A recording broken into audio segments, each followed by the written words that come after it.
I'm Rob Alderman with Pulpamic Press. Awesome. I'm the author of Gods of the Forbidden North. Okay, so this is really cool because I see it as old school essentials designed for. So we're talking BX here. The artwork on your banner, which I am going to have to go get some B-roll footage pretty soon, looks phenomenal. Yeah. So let's talk to me about Gods of the Forbidden North. Sure. Yeah. Well, that's my Terry Venata's my Hollywood concept artist, former Hollywood concept artist. He did the covers for all three of these. And, wow. And he did one other image that I used on the Kickstarter. So I love Terry's work. He's an ex-Marine, and now he's a law enforcement officer because he just got a whole change of path. But anyway. And he's doing art. Okay, we're good. He's doing art, yeah. So Gods of the Forbidden North mega adventure. It's the largest, I believe, the largest published adventure of all time. World's largest dungeons, like within 20 pages of it. Like they're pretty close, but Art and Vool might be bigger by manuscript because I know the author. We compare notes. But it's a big one. It's a big one. It is 1,612 pages. It has 300 detailed wilderness encounters, underground and overground. Wow. It's got 11 dungeons and a massive mega dungeon. It's not the biggest mega dungeon, but with everything else combined, it is a lot of encounters. It's like 1,800 encounter areas. How long did you work on this for? Almost like 9.5 years, but really like dedicated 4 years. The last 4 when I had Kickstarters and deadlines. Oh, okay, gotcha. So it's kind of like on and off before. So 9.5 years. So you were writing this pre-old school essentials. Oh, Swords and Wizardry. So you were writing at Swords and Wizardry back then. Okay, cool. So OD&D to BXD&D. Yeah, big Matt Finch fan. So. Matt's a great guy. Yeah. Love talking with Matt. So, but we switched to old school essentials. So we're doing BX. So this is a massive adventure. Yeah. It's not, I mean, you could kill somebody with that book. 1d4 damage. Hold that book up. That's not 1d4, that's 1d6. Yeah. How many pages is it? This one's 600. That's, 1d4. That's 1d6, easy. Plus 2.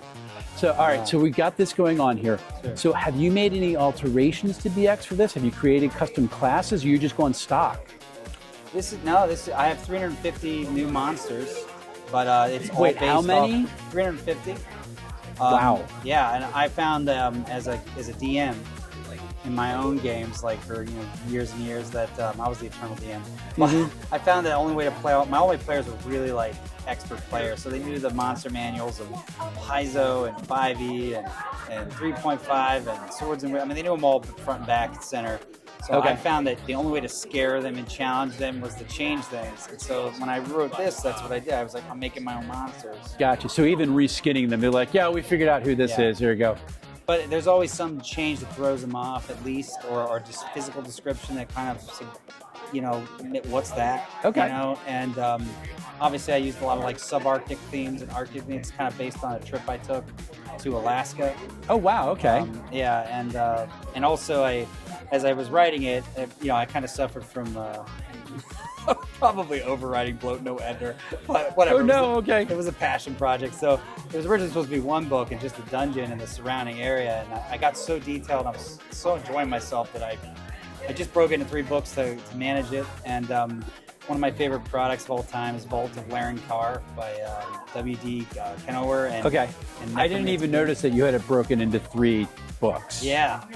And what he did was, which I really liked, and I'd never seen that quite like that before, was that he had this Underdark area that connects directly to the Overworld hex and like a bunch of spots. So I love that. That was my favorite campaign I ever ran, I think. Oh, neat. So I did the same thing. So I got 32, 33 connection points. So the first book covers the Overworld.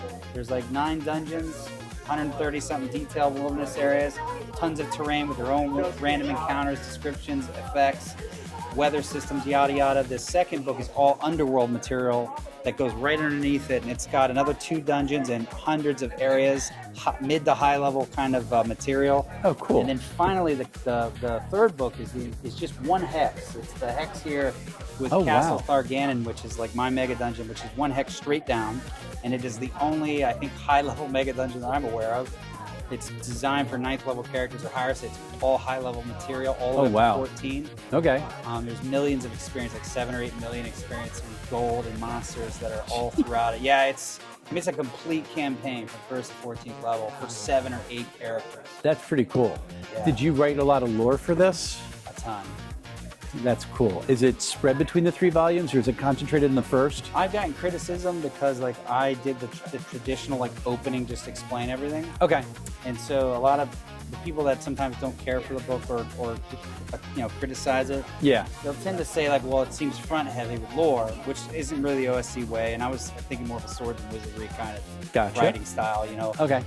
But like when you get the book 2, it's 530 pages. It opens up, it's right into a dungeon.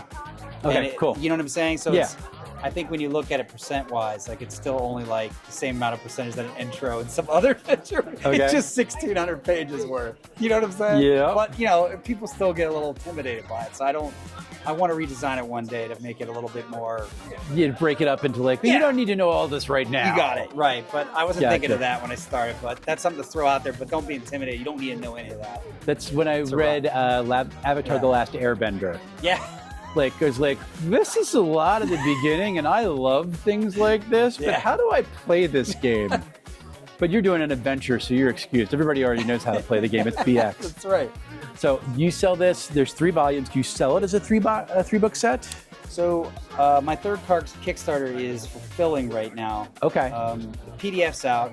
The print on demand's out. But the offset print is coming in like 2 weeks. Within 2 weeks. And right now, actually, Ron's got one of my only airship 10 copies of the actual deluxe set with like a really beautiful cover and a slipcase. So that's going to be on my website probably in like 3 or 4 weeks when it comes in and I've fulfilled and I'll have like an excess amount. All right, I have two things to do. I see there's a book ribbon. So you've already gotten pluses from me for book ribbon. That's it. My other question is always, okay, so it is coated paper. So you take a ding from me for that. That's all. I like it's Smith sewn. It is the sewn binding. Beautiful. Yeah. This is a print on demand one right here because I don't have these in yet. So that's going to be flat paper. These two are actually the premium edition. Yeah, these are the flat paper. So and these I sell on my Shopify store, paulplummick.com. Okay. And when the third one gets there, that's where it'll be. Yeah, I have to do that for the joke because everybody's always asking. No. Does it have a book ribbon? Like, yes. Yes, it is. And yes, it is glossy paper, so takes a ding, but I do love the book. These are really beautiful. And you got the Hollywood concept artist. How about the interior art? Is it black and white, full color on the inside? Yeah, no, it is black and white. I have a literary magazine background, so when I Do you really? So when I came at this, so you came at it from a literary magazine. Like I wasn't like, let me get 1 or 2 or 3 artists and get a deal on a bulk purchase. Like I got, which is why I didn't make any money. I spent all the money on art, so like I've got a lot of artists. It's got a bunch of different styles. Holy crow! Yeah, it's that's Here, can I get a close up of that? Absolutely, yeah. No, like, let's look at some incredible art now. Like when I exclaim at it, you just have to. Yeah, that's beautiful. Absolutely beautiful. This book got an Any Spotlight Award. I'm at Gen Con 2024. That's awesome. Yeah, it was really kind of a big surprise with me because I was just doing this as a, just a passion project, like for a kind of love letter to the hobby, and but it just kind of grew up, and now I've got like 3,000 to 5,000 fans, and I just can't believe it. That's awesome. And here you are. You're at a convention. Yeah, here I am at a convention. So for you, you have a Kickstarter about to be fulfilled or finalized fulfillment. You have 2 books that are already out. You have these cool maps. Yeah. You've made a world. So for you to be here at a smaller convention, especially, like, what's the value for you? Meeting people, gaming, like, that's what it's all about. To me, it's all about the interpersonal connections. I just gamed with 4 or 5 guys, ran them through here. They kick butt, and I got to meet them. And to me, that's what it's all about. That's how you succeed at crowdfunding. It's a lot of people look at it as a sales transaction, but it's not. I come from a nonprofit background. Okay. So for me, it's all about like a relationship, like an actual long-term relationship where I paint you a vision of what I'm trying to create that you think will be an addition to the canon, if you will. And awesome. You partner with me, and we both get something out of it, and we continue together. To me, that's really important, and I think a lot of creators should follow that. I give a lot of free advice on how to set up crowdfunding campaigns in my updates. Okay. I tell them the formula I use. I'm a professor in my day job, so I teach people all I know, and because I know I want to help them, and a lot of people are drawn to that too. Where do you teach?